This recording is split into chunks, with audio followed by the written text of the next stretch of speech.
Bodega San Francisco creciendo juntos y Walmart llegando a todos los rincones de Chile. Presenta el Rat Pack, la mesa de editoras esta mañana acá en Mesa Central. Paula Escobar, ¿cómo estás? Muy buenos días. Muy buenos días, Iván. ¿De qué vamos a hablar hoy? De la elección de Canadá, que se está transformando en una de las noticias internacionales más importantes del momento. Tal cual, ayer, elecciones en Canadá. Paula Valenzuela, ¿cómo estás? Muy buenos días. ¿Qué tal? Buenos días. ¿De qué hablamos hoy en el Rat Pack? Bueno, Paulina Bodanovich se bajó de la carrera presidencial, un desafío que solo duró 16 días. La noche de este lunes, eso sí, el Comité Central dejó en suspenso la decisión de la senadora y, por tanto, un eventual apoyo a Carolina Toá. El panorama está complejo, sobre todo cuando solo faltan 48 horas para inscribir las primarias oficialistas. Recién el secretario general del Partido Socialista, Camilo Escalona, dijo acá en Mesa Central que la decisión se toma hoy y increíblemente dejó abierta la posibilidad de que Paulina Bodanovich reconsiderara. Pero bueno, partamos por el socialismo, partamos por la política y por el descalabro de ayer. Sí, y partamos de manera cronológica porque fue bien enredada ayer la puesta en escena. Así que, bueno, todo partió, digamos, 11:30 de la mañana, que la renuncia ya de Paulina Bodanovich a una candidatura presidencial se tornaba inminente. El diario La Tercera anunciaba que lo haría a través de una misiva al Comité Central que sesionaba entonces horas más tarde, a eso de las 7 de la tarde, que no estaba planificado para hablar de la discusión presidencial, pero por supuesto iba a ser tema ese día. A esas alturas ya había expectación, al menos en las afueras de la sede del Partido Socialista, estaban todos los medios de comunicación, porque el día anterior la propia senadora Bodanovich había dejado en suspenso su candidatura. En el programa Estado Nacional de TVN había dicho que ella no sería causa de división en su partido en caso de que se diera una reflexión sobre su candidatura. La verdad es que fue una entrevista bien tensa. La propia Bodanovich le dijo a Matías del Río, quien la estaba entrevistando, que era insolente por insistir en preguntarle sobre si declinaría o no competir en primarias. Según ella, a ningún otro candidato se le preguntaba tan insistentemente por ese tema. Y bueno, Matías del Río la requería porque el ruido venía hace muchos días, venía creciendo. Bueno, piensa lo que pasó 24 horas después, digamos. Exacto. Dada su nula aparición en las encuestas. Por ejemplo, Criteria no la mostraba en sus mediciones mensuales porque tienen el criterio, digamos, valga la redundancia, de que no muestra a las personas con menos de 2%, y CADEM le dio ese fin de semana un 1%. Bueno, no solo eso, había figuras históricas del PS que estaban apoyando la candidatura de Carolina Toá. José Miguel Insulza, Isabel Allende, Osvaldo Andrade, Jaime Gazmuri enviaron el 4 de abril una carta para entregar su respaldo a Toá, y lo hicieron una semana antes de que el PS la proclamara. Por eso esta candidatura partió con ruido. El ministro Elizalde tampoco estaba de su lado. Bueno, y el sábado 12 de abril el Comité Central, por unanimidad, la nombró como candidata luego de un debate sobre la necesidad de que el PS tuviera un representante de su fila en esta primaria. Todo esto con el fin de que el partido diera esta batalla cultural de la que tanto ha hablado Paulina Bodanovich ante una izquierda que tiene vocación, dicen, identitaria, en la que sitúan al Frente Amplio o al Partido Comunista. Esta carta fue leída como un profundo error en buena parte del PS porque en el partido relevan en que las bases son muy sensibles a que se pase por encima de la institucionalidad. Bueno, en este Comité Central, que es necesario recordar, desde 12 de abril pasado, cuando la proclaman, nadie levantó la mano para proponer directamente a Carolina Toá. Pero para ser justa, sí hubo quienes sugirieron tomarse un tiempo más para decantar la decisión. Como dicen, sí lo hizo el expresidente del partido, Osvaldo Andrade. Hoy, cuando se recuerda ese hito de hace 2 semanas, bueno, dicen que en el PS estaba súper golpeado por la destitución de Isabel Allende, quien solo hace 4 días, recordemos, había dejado el Senado. 4 días antes de ese comité. Claro, de ese comité, claro. Entonces no había ánimo quizás para dar esa batalla. Y el partido estaba ya en una encrucijada. Apoyar la candidatura de Toá, que aún no convencía a todos, especialmente a las bases, pero que podía representar sus ideas, versus la tentación de que en cosa de semanas su presidenta de partido, Paulina Bodanovich, bien valorada internamente, pudiese representar mejor al mundo PS, apareciendo bien posicionada en la encuesta. O sea, había una pequeña ahí posibilidad de que eso ocurriera. Y que las bases no estuvieran convencidas no era algo menor, es súper importante para el partido porque ya se habían vivido otra experiencia donde socialistas no apoyaron otras candidaturas como la de Yasna Proboste en 2021. Pese a todo, Bodanovich comenzó a dar forma a esta candidatura. Y este fin de semana, de hecho, se le vio en redes sociales en una actividad, al menos con 150 personas en San Bernardo, y dio una entrevista en El Mercurio, no sé si la vieron, que hizo claro. Matías Baquit y que fue publicada ese mismo domingo, donde, claro, aunque le preguntaban insistentemente también sobre si bajaba, ella lo descartó ahí sin dudar. Ahí uno leía y decía, bueno, no se va a bajar. Sigue adelante. Algo muy distinto a lo que les contaba al principio de lo que ocurrió en Estado Nacional. Bueno, esa entrevista en El Mercurio la dio el viernes cerca de las 10, 11 de la mañana, y el viernes hasta más o menos las 11 de la noche actualizaron unas preguntas en el diario, ¿Ya? Porque había ocurrido el aniversario número 92 que celebraba el PS y que por lo pronto no llegaron ciertas figuras y que fue leído como un desaire a su candidatura. Paula, no llegaron ministros, no llegaron parlamentarios. Exacto. Y parece que había hartos asientos vacíos. Exacto. Entonces, mala cosa había que actualizar esa entrevista. Pero ella daba claro que no se iba a bajar, al menos en esa entrevista que se publica el domingo. Bueno, la decisión entonces, dicen sus cercanos, la tomó el domingo en la tarde y la terminó de aquilatar el lunes en la mañana. No había vuelta atrás. Ante las presiones, le propondía Bodanovich al Comité Central abandonar la candidatura presidencial para respaldar a Carolina Toa. Dicen que los apoyos de liberales y radicales a la candidatura fueron determinantes. Lo de los radicales ocurrió el sábado, claro, en medio de todos los llamados y las presiones por bajar esta candidatura. Bueno, y ella misma lo reconoció públicamente este martes y dijo que aquello era una condición determinante para seguir adelante. Ahora, la reflexión que Bodanovich manifestó a sus cercanos el lunes, o sea, ayer, fue que si el PS ha abogado por la unidad del socialismo democrático, ¿por qué ahora sería el mismo PS el que marque esta decisión? No tenía sentido, pero no estaba la atmósfera para su candidatura y prácticamente era imposible lograr 6 o 7 puntos en una encuesta en una semana. Los críticos de la candidatura de Bodanovich dicen que hubo al menos 2 falencias. 1, haber iniciado la campaña muy tarde, y 2, que nunca hubo en estas 2 semanas un despliegue nacional, sino solo comunicacional. Además, había una encrucijada que se había instalado con fuerza el fin de semana y que plasmó Daniel Matamala en una columna. Él decía: si Toa gana sin el PS, los socialistas probarán su irrelevancia. Si Toa pierde sin el PS, serán culpables de la derrota. A esas alturas se hablaba del riesgo de que 2 candidaturas del socialismo democrático dispersaran los votos, lo que le daría ventaja eventualmente a Gonzalo Winter del Frente Amplio o a Yanat Jara del Partido Comunista. Y según la encuesta, hasta ahora Toa sería la más competitiva en segunda vuelta, pese a todo el liderazgo que tiene Evelyn Matei y las otras candidaturas de derecha.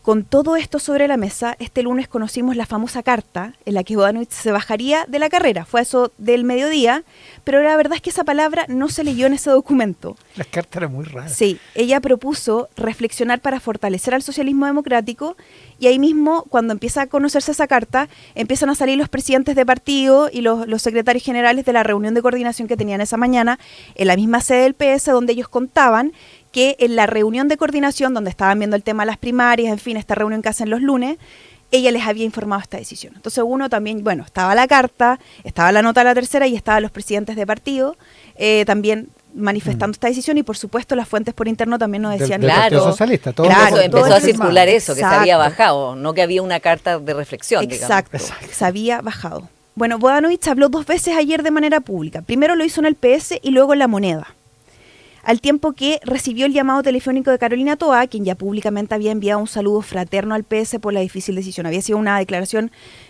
se notaba bastante empática. Una reunión entre ambas, dicen, podría darse hoy día. Sin embargo, eso aún está por verse porque anoche el Comité Central decidió postergar su decisión presidencial para las 18:30 horas de hoy. Bueno, ¿qué pasó en ese Comité Central? El de anoche. Sí, yo me quedé hasta tarde reporteando para ver los últimos detalles de ese comité y esta discusión presidencial se extendió por cerca de 2 horas y ahí Bodanovich partió hablando y contó su decisión y leyó su carta. No intervino más. Se escucharon a al menos alrededor de unos 15 miembros del comité, que son 110 en total, no fueron todos, y en su mayoría le pidieron a Bodanovich repensar su decisión, porque recalcaban su proclamación había sido unánime y democrática. Varios de ellos acusaron a los parlamentarios, o sea, más bien como a la élite del partido, de intentar bajar su candidatura. Hablaron también 3 parlamentarios, los senadores Juan Luis Castro, Fidel Espinosa y el diputado Marcos Ilavaca. Castro, me comentaban, habría dicho que esta decisión obedecía a un principio de realidad, mientras que Espinosa enfatizó en que se debe apoyar a Toa, pese a que dicen él mismo puso algunos reparos al estilo personal de Toa. Y la Vaca criticó un supuesto baile de máscaras en este comité, porque dijo quienes trabaron la candidatura de Bodanovich esta noche no estaban tomando la palabra. Cuestión que no era nueva porque ya les había dicho que el 12 de abril también pasó algo parecido. Bueno, ¿qué se concluyó? Que la discusión continuará este martes a las 18:30 horas y varios de los dirigentes pidieron que se vote la declinación de la candidatura de Paulina Bodanovich. El mismo Camilo Escalona te decía ahora en la entrevista que no descarta nada, que todo puede pasar. Pero en todo caso no hay mucho tiempo porque mañana, miércoles a las 23:59, vence el plazo para la inscripción a primarias. Ahora, independiente de lo que pasa este martes, bueno, la gran pregunta es ¿qué se viene en caso del que el PS apoya a Carolina Toa, que sería lo más lógico, ¿no? Y es lo que insinúa la propia Bodanovich La en su propia carta de en ayer. su carta y en la moneda también. También lo da a entender. Parlamentarios PS sostienen que ya desde este lunes que viene, después de este feriado que tenemos este fin de semana, la ex ministra debería presentar un equipo, un jefe de campaña, porque recordemos que ella aún no tiene una figura de este tipo, en donde se incluye y se den gestos justamente al PS. Asimismo recalcan que debiese Toa relevar su biografía en torno a la cercanía con ese partido a raíz de la militancia de su padre, asesinado en dictadura, el exministro José Toa. Carolina es un patrimonio del socialismo, recalcan varios parlamentarios respecto a que ella debe ser la carta y no dar por ningún motivo libertad de acción. Lo claro es que ahora la exsecretaria de Estado sin duda debe dejar al PS que termine de decantar esta decisión que ha sido calificada por los mismos socialistas como impactante y muy dolorosa. Vaya. O sea que tal como dijo Camilo Escalona, están todas las opciones abiertas. Todo puede pasar. Igual sería medio raro que volviera. Poco Sería serio, bien ¿no? raro. O sea, Además igual que si una se candidata vería raro. declina, no la puede obligar el partido, ¿no? No, personal. eso Camilo Escalona fue Sí, lo claro. dejó claro, ¿no? sí. Lo dejó claro que no se puede, pero Que ella tendría que En una tener de esas. Va a haber una decisión emoción hasta el personal último importante. momento Sí, de esta inscripción de primaria. así es. ya, el que le toca el sector del Partido Socialista hoy día va a estar hasta tarde. 6:30, 6:30. Comité Central. Continúa el Comité Central del Partido Socialista. Canadá, También fue una larga noche en Canadá, Iván y Paula, porque para muchos canadienses la de ayer fue la elección más importante de sus vidas, tal cual, ¿ya? Y se ha transformado en una de las elecciones más importantes a nivel internacional. Nos reíamos con la coneja, nunca una elección en Canadá había sido tan comentada Había como tenido esta, tanto, ¿no? Increíble. ¿Por qué? Porque lo impensable hace unos pocos meses, que fuera que ganara el Partido Liberal con su líder Mark Carney, actual primer ministro, pasó y venció al candidato antefavorito del Partido Conservador, Pierre Poilievre, que perdió además su asiento en la Cámara. Ah, o sea, fue perdió mal, su mal, asiento, digamos. claro, y él era parlamentario desde 2004, ¿ya? Esta es la primera elección global, además, en que se pone a prueba el factor Trump en la política exterior, no solamente en el impacto interno. Y por eso también han sido muy elocuentes, bueno, digamos los festejos al interior de Canadá, pero las felicitaciones internacionales que ya recibió Mark Carney, denominado Capitán Canadá, adentro de su país. Por ejemplo, Ursula von der Leyen, la líder de la Unión Europea, dijo, espero trabajar estrechamente juntos, tanto bilateralmente como en el G7, y dijo esto: defenderemos nuestros valores democráticos compartidos, promoveremos el multilateralismo y defenderemos el comercio libre y justo. Tal o sea, cual. todo lo que Trump no defiende. Exactamente. Bueno, ¿qué pasó? Pasó Trump. Eso es lo que pasó realmente. Porque antes de Trump y su idea de que Canadá fuera el Estado 51 o de la guerra tarifaria, la popularidad del Partido Liberal y de su líder Justin Trudeau estaban en el suelo. Recordemos que el 6 de enero Trudeau anunció su dimisión como primer ministro y apenas tenía el 16% de apoyo de los electores, o sea, estaban realmente en la bancarrota. En esa época el Partido Conservador le sacaba 25 puntos de ventaja al Partido Liberal. O sea, esto realmente por eso ha sido como un vuelco, como decimos los periodistas, realmente extraordinario. Pierre Poilievre estaba realmente como muy consolidado como favorito hace 4 meses. ¿Y qué es lo que pasó? Pasó exactamente Donald Trump. Mark Carney, en cambio, que es un banquero central, digamos, muy serio, muy aburrido, muy gris, expresidente del Banco Central de Con todo Canadá. respeto para la gente del Banco Central. Y de Inglaterra. Del No, mundo. yo no digo que todos los banqueros centrales sean fome, digo que este en Este en particular lo era, ok, ¿ya? qué buena Ahora aclaración. él estaba muy orgulloso de eso, digamos. O sea, él es el además, primer ministro que nunca antes tuvo un cargo de elección popular. Él había sido asesor de Justin Trudeau en materias económicas, pero no era para nada, como que no había ni una posibilidad de que fuera él, ¿ya?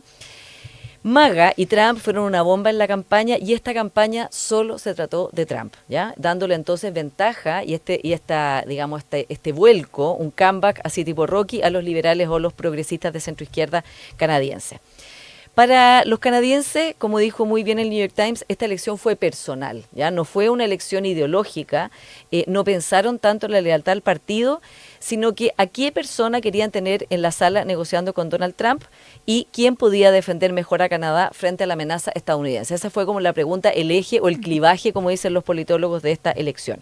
Ahora, los dos partidos se oponían, por supuesto, a los aranceles y a la anexión. Digamos, ningún partido político podía haber tenido una plataforma de dejar de ser un país, ¿no? Pero... Igual es muy raro. Seamos Estados Unidos. Claro. ¿Te imaginas Argentina? Bueno, un presidente argentino dijera, oye, ¿por qué Chile ¿por qué no somos el Estado 51 de Igual. Estados Unidos? O de Argentina. O sea, de No. hecho, hasta ayer Trump... Igual pasaríamos hasta jugar el Mundial. Bueno, Eso es una cosas ventaja. positivas. si se ve desde ese lado, pero el que Claro. Trump ha alentado el nacionalismo en todos los países y el orgullo nacional, en muchos países, incluido Canadá. Hasta ayer Trump siguió haciendo declaraciones. Ayer todavía Sí. decía, voten por quién les va a dar prosperidad, les va a bajar los impuestos, anexándose a Estados Unidos. O sea, realmente ese es el abrazo del oso, podríamos decir, para el señor Literal. Poilievre. Exacto. ¿Cierto? Bueno, este señor Poilievre tiene 45 años, el líder del Partido Conservador que hoy fue derrotado.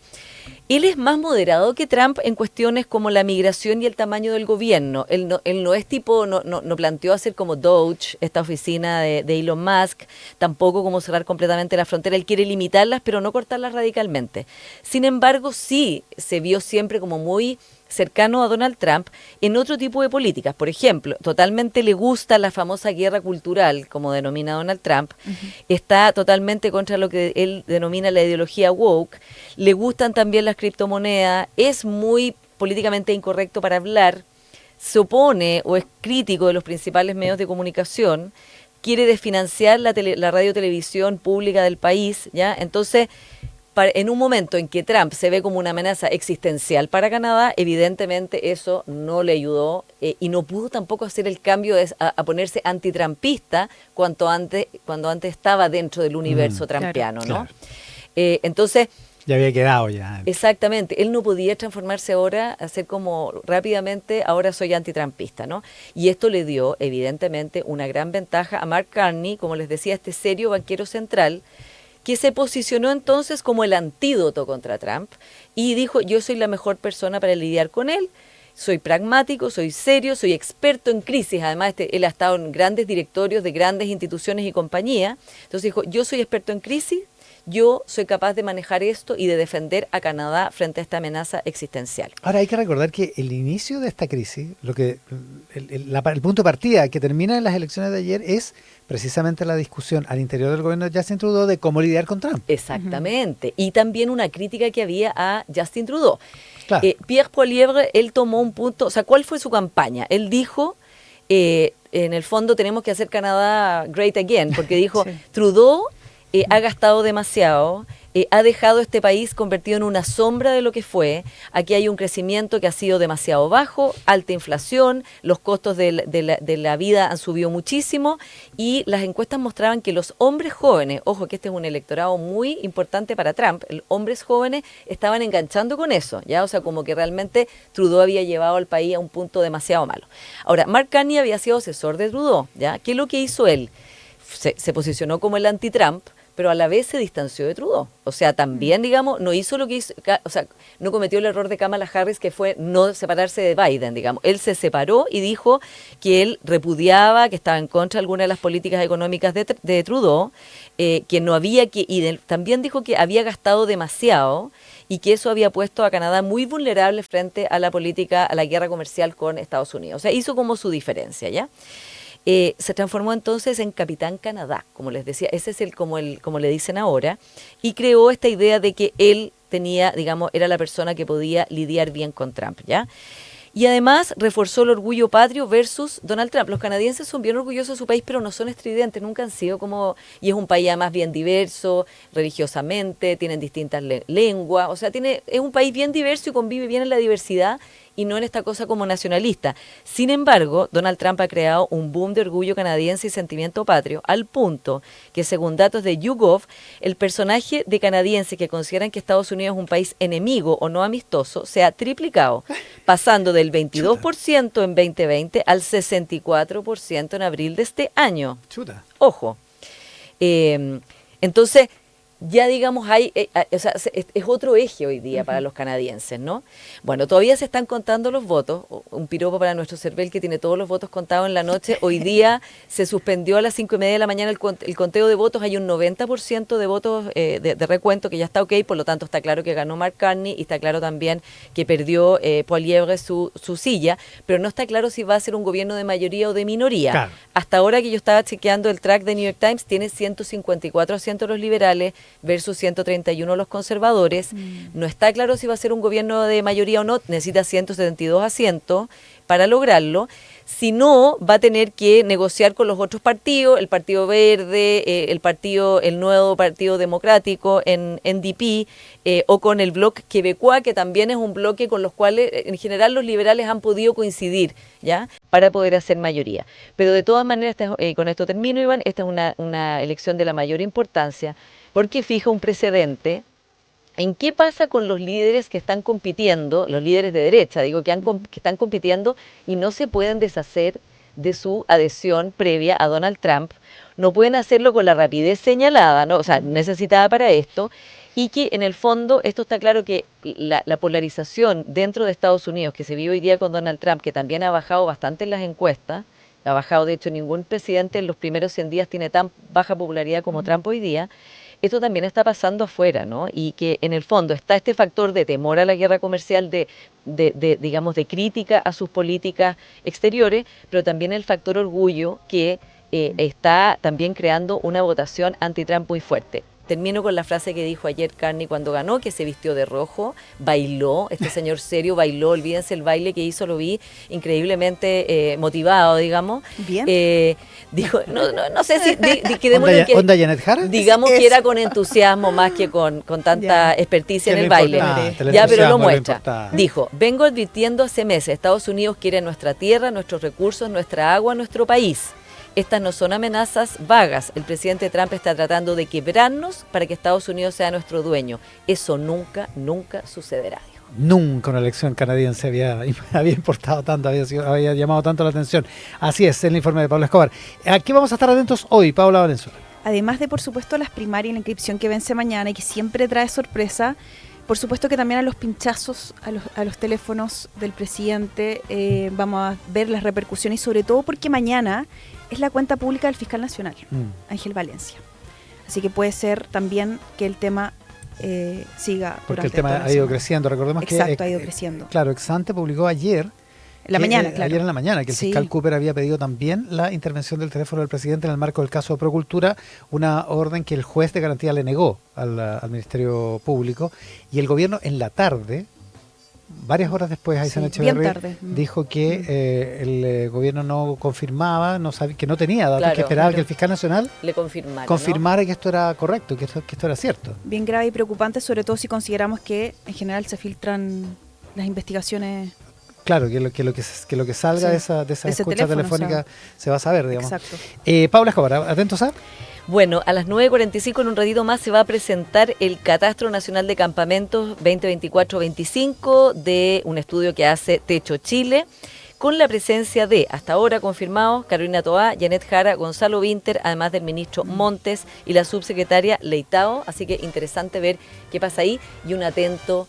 Hoy día es el Día Nacional de la Danza, Iván, así que felicitaciones a todos. Mira qué bueno, bailarinas y bailarines, y el Teatro Municipal tendrá a su cuerpo juvenil bailando al mediodía en el frontis del teatro. Excelente. Mira qué bonito, en Agustinas. Exactamente. Con Paula Escobar, con Paula Valenzuela, el Rat Pack de hoy, la mesa de editoras, una presentación de Bodega San Francisco creciendo juntos y Walmart llegando a todos los rincones de Chile. Que tengan un estupendo martes, muy buenos días. Muy buenos días. Excelente, muy buenos días.